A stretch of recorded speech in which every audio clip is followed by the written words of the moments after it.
Hello, students. I'm making this video for JMS 494 to go along with Chapter 9 for the textbook. This is for the class Media Law and Ethics. Chapter 9 is about electronic media regulation. This is a supplemental video that I'm doing to explain, well, not me to explain, but sort of help you understand the concept of public interest as it relates to the electromagnetic spectrum. And what I'm going to do here is just play a big chunk of a podcast. It's most of an episode. The podcast, the overall series is called On the Media. This particular series within that was called The Divided Dial, and it's all about shortwave. At least I think it's all about shortwave. This particular episode was from season 2 of The Divided Dial, episode 4, called Wall Street Wants Your Airwaves. Makes me think of the Ramones. But the YouTube copyright police is telling me I cannot put the Ramones song in this video.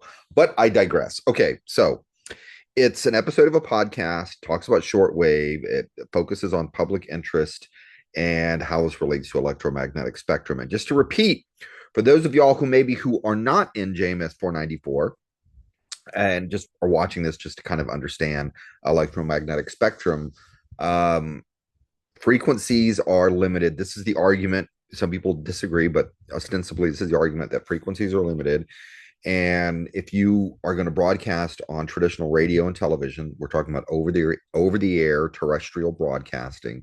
If you are using a particular frequency, no one else can use that frequency. Therefore, the deal you make with the government is that you are going to use that frequency in the public interest. Now, what does that mean to operate in the public interest? We can debate that elsewhere, but that's the general concept, that you are going to use the frequency in such a way that it benefits all of the public. You're not just using it for your own selfish commercial ends. You're going to benefit the whole country. Earlier in this series about shortwave, they talked about different people who were using shortwave, and they're going to make reference to that here. There are some pretty extreme political views, including some pretty extreme right-wing political views, some stuff that's overtly racist as well. People are using the platform, shortwave as a platform to broadcast their views. You also have a lot of amateur operators, of course, using amateur operators go in to new portions of the spectrum to use it. Ham radio, we're talking about. And then when the podcast begins, the main host is talking to someone who does research and has been looking at people who have been getting these experimental licenses for using shortwave. And it's not clear as to why they're using the shortwave for these experimental licenses. That is revealed, which leads into the discussion of the public interest and how electromagnetic spectrum is allocated. Anyway, I've said enough. I'm going to put in some breaks here for the people in JMS 494. This is where the questions go for the video lecture. If you're watching it without the questions, hopefully it'll still make sense. So you're not just staring at a blank screen and just watching a blank screen while you listen to audio. I found some different videos and stuff online to put in to kind of help supplement. But anyway, if you just listen to it, if you just listen to the audio, you'll probably get the gist of it. And that's enough for me. So here it is, a big chunk of a podcast about shortwave, public interest, electromagnetic spectrum, and it goes along with Chapter 9 for JMS 494. Most of these mysterious applications had requested that the FCC keep that information out of the public eye. And the FCC overwhelmingly obliged. You know, trade secrets. And the fact that the details were withheld made it even more intriguing. So Bennett couldn't read most of the contents of these applications, but he could see that the FCC was okaying them. These experimenters were getting access to the air. But beyond that, Bennett had hit a wall. Until he met a guy with inside knowledge of these applications. And that guy gave Bennett the dirt on these companies with peculiar names and why they wanted to get on the shortwaves. It's private, encrypted, buy and sell instructions. Buy and sell instructions for high-speed international trading, as in stocks, equities, the market. Because when it comes to the market, speed matters. The faster the trade can be completed, the more money that can be made, because these are very small changes in price. It turns out there's a corner of the finance world where people have gone to insane lengths to shave fractions of a second off transaction times. Finance guys have invented new fiber optic cables that might go faster than existing ones. They've bored through mountains to lay a more direct fiber path. There is a lawsuit over misuse of microwaves. It's a whole thing. To date, these guys have typically had their computers send these buy-sell instructions via satellite or the internet over lightning-fast, ocean-spanning fiber cables. But using those experimental licenses, they found that shortwave signals get across the world faster than the internet. Faster than satellites, a whopping 9 milliseconds faster, according to one licensee. A century-old technology won. These high-speed traders, they aren't looking to broadcast shows or tinker with anti-Wi-Fi chandeliers. What they're after, really, is real estate. Real estate on the electromagnetic spectrum. So every time we are listening to the radio, watching TV, or using like a banking app on a mobile device, we are making use of the electromagnetic spectrum. This is Natalia Fodich. She's an attorney who works on telecom issues and has written about access to the electromagnetic spectrum, which she says is like an invisible rainbow. The electromagnetic spectrum is basically a spectrum of visible and invisible light. We can see a small portion of these light waves. That's the visible light part, and it sits in the middle of the spectrum. Up above that, in the really high frequencies, you get to things like X-ray, which is regulated by the Food and Drug Administration, not the Federal Communications Commission. But below our visible light range are all the radio waves.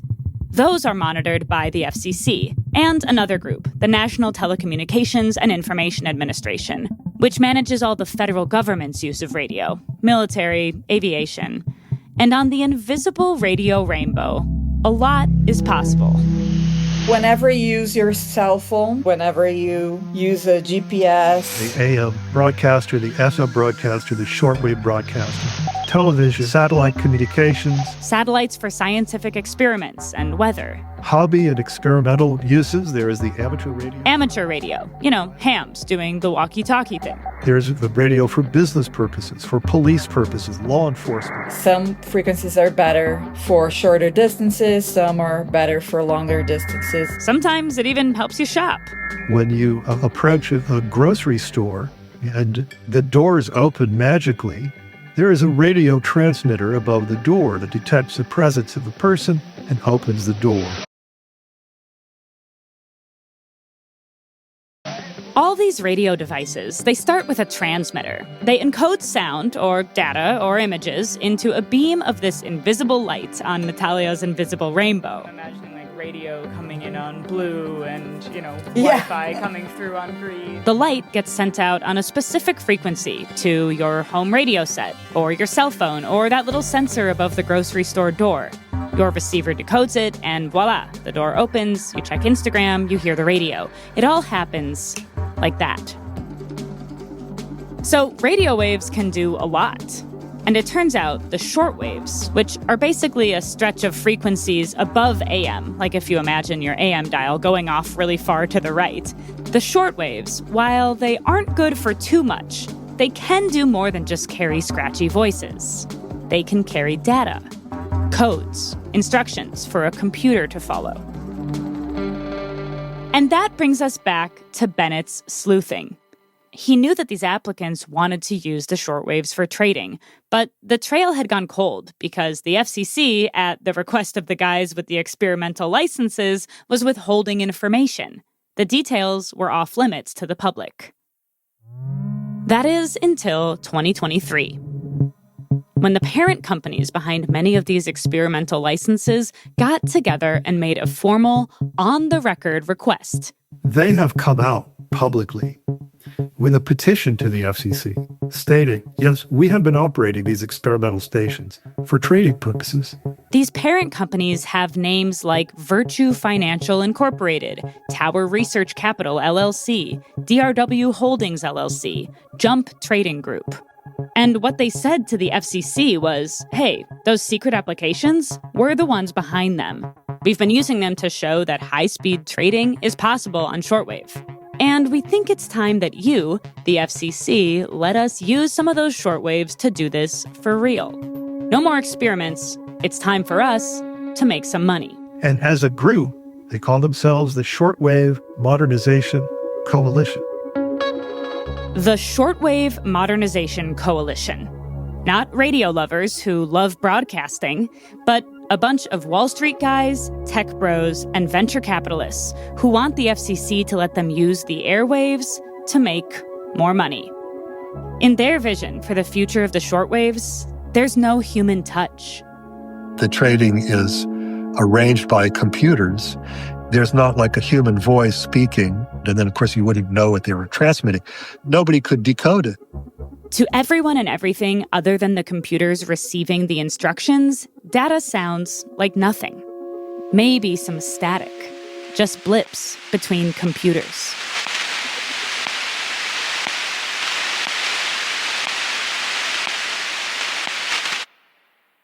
I want to clarify something.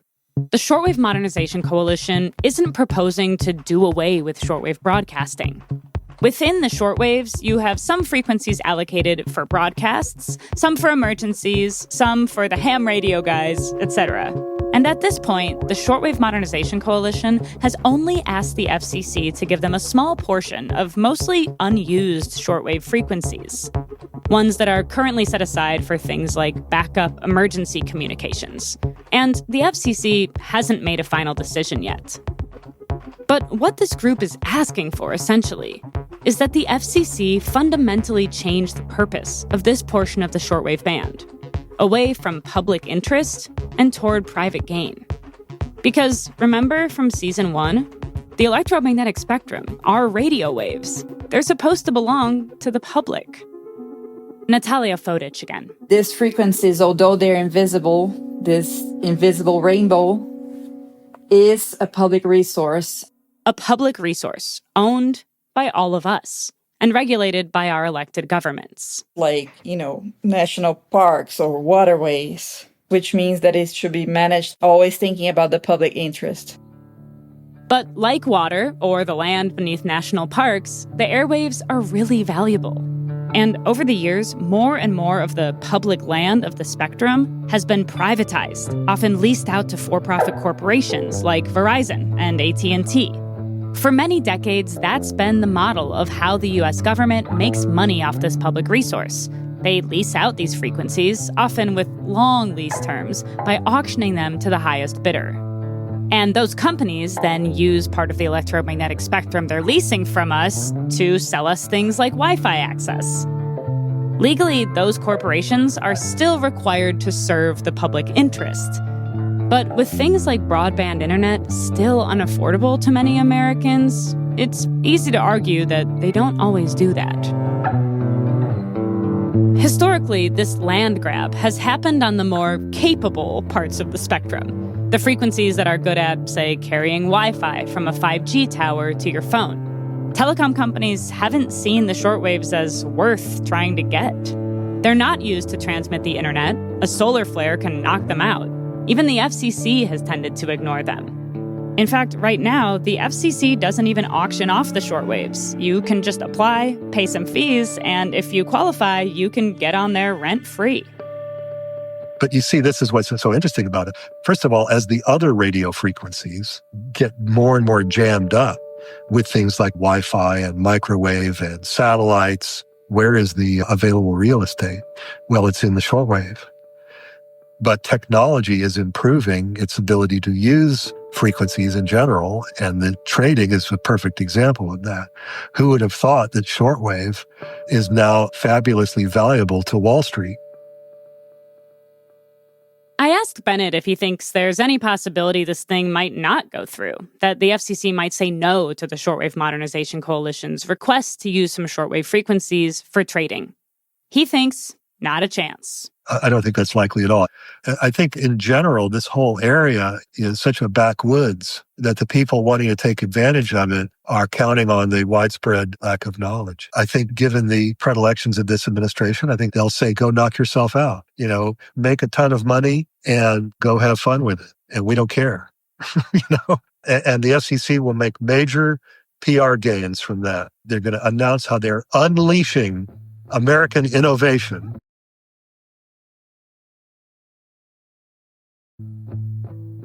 The Shortwave Modernization Coalition's formal petition to use the airwaves for trading is going to force the FCC to look at their shortwave rules for the first time in decades. And so, this April, after the FCC opened what they called the delete proceedings, in which they asked for public comment on any regulations that people thought could be rolled back, very Trump 2.0, Bennett and some buddies, including an old Voice of America guy, they made a parallel proposal.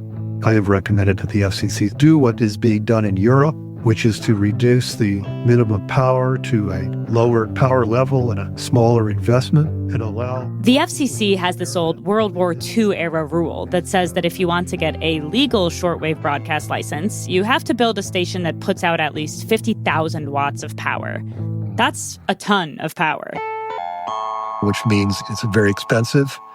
The old rules make it impractical to do this except illegally, which is what the pirates are doing. But I predict that if the power level were lowered, more people would do it. And I say, let them do it. Let flowers bloom, see what people would do with it. So the big question is the FCC going to allow that? Or will the FCC simply take the Shortwave Modernization Coalition, give them what they want, and forget the rest of it? The FCC hasn't responded to their proposal yet. And Bennett says all of this doesn't even necessarily mean that the traders can't also get on the shortwaves. You do sort of imagine that there could be a somewhat harmonious coexistence of these entities on the shortwaves? Oh, yes, if it's engineered properly. Unlike on a lot of the rest of the spectrum, there are still a lot of shortwaves to go around.